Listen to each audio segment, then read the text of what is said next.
আকাশ নাকি সম্পূর্ণ নিঃশব্দ, এটাই এতদিন বিজ্ঞানীদের ধারণা ছিল। কিন্তু নাসার গবেষণায় উঠে এসেছে এক বিস্ময়কর তথ্য। মহাশূন্য থেকে ভেসে আসা এক রহস্যময় ধ্বনি রেকর্ড করেছে নাসা, যা শুনে গবেষকরা অবাক। তাদের মতে এটি যেন কোটি কোটি মানুষের একসঙ্গে জিকিরের মতো শোনাচ্ছে।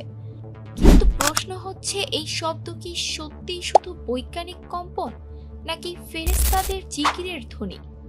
1400 বছর আগে মহানবী সাল্লাল্লাহু আলাইহি ওয়াসাল্লাম বলেছিলেন, আকাশের প্রতিটি অংশে ফেরেশতারা সিজদায় লিপ্ত এবং আল্লাহর জিকিরে ব্যস্ত। তাহলে কি এবার সেই সত্যের প্রমাণ পেল বিজ্ঞান?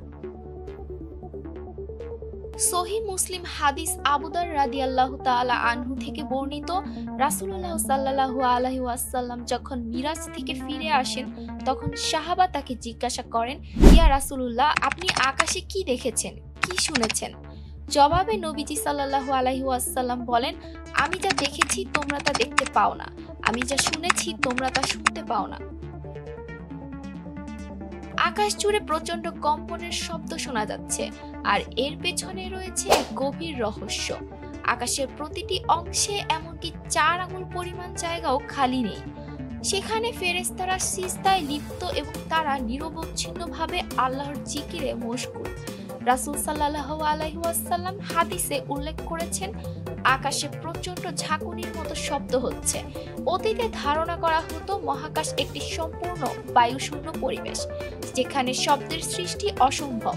তবে সাম্প্রতিক সময়ে নাসার একাধিক গবেষণা এই ধারণাকে বদলে দিয়েছে।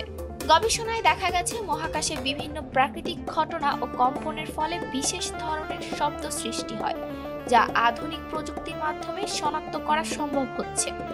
নাসার hour universe is not silent and listen to the universe শীর্ষক প্রতিবেদনে বিস্তারিতভাবে তুলে ধরা হয়েছে কিভাবে মহাকাশে শব্দের সৃষ্টি হয়। সংস্থাটির অত্যাধুনিক টেলিস্কোপ ও গবেষণা সরঞ্জামের মাধ্যমে এসব মহাকাশীয় শব্দ শনাক্ত ও রেকর্ড করা সম্ভব হয়েছে। গবেষকদের মতে মহাকাশে ছড়িয়ে থাকা বিভিন্ন কণা বা নক্ষত্রের বিকিরণের ফলে কম্পন বা ভাইব্রেশন সৃষ্টি হয়, যা থেকে এসব শব্দের উৎপত্তি ঘটে। মূলত এসব শব্দ ইলেকট্রোম্যাগনেটিক তরঙ্গ হিসেবে থাকে, যা পরবর্তী সময়ে শব্দ তরঙ্গে রূপান্তরিত হয়। লক্ষ্য করলে দেখা যাবে রাসূল সাল্লাল্লাহু আলাইহি ওয়াসাল্লাম উল্লেখ করেছিলেন, আকাশে কাঁপুনির মতো শব্দ হয়। নাসা বর্তমানে বলছে এই শব্দগুলো কাঁপুনির কারণে সৃষ্টি হয়। এমনকি গবেষণার সাথে যুক্ত একজন বিজ্ঞানী মন্তব্য করেছেন, শব্দ শুনে তার মনে হয়েছে যেন একত্রে বিলিয়ন বিলিয়ন মানুষ গ্রেগরিয়ান চ্যান্ট গাইছে। গ্রেগরিয়ান চ্যান্ট হলো খ্রিস্টানদের এক ধরনের ধর্মীয় সঙ্গীত, যা একসঙ্গে গাওয়া হয়। তবে মহানবী সাল্লাল্লাহু আলাইহি ওয়াসাল্লাম বলেছিলেন, আকাশে ফেরেশতারা একত্রে আল্লাহর জিকির করছেন।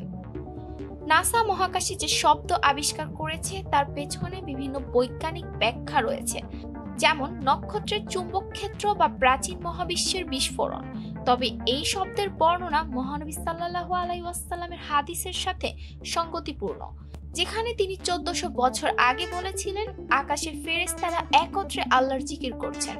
যদিও নাসা এর বৈজ্ঞানিক ব্যাখ্যা দিয়েছে, তবে এই শব্দগুলো প্রকৃতপক্ষে ফেরেশতাদের জিকির ধ্বনি কিনা তা কেবল আল্লাহই জানেন। ETS Bangla desk report.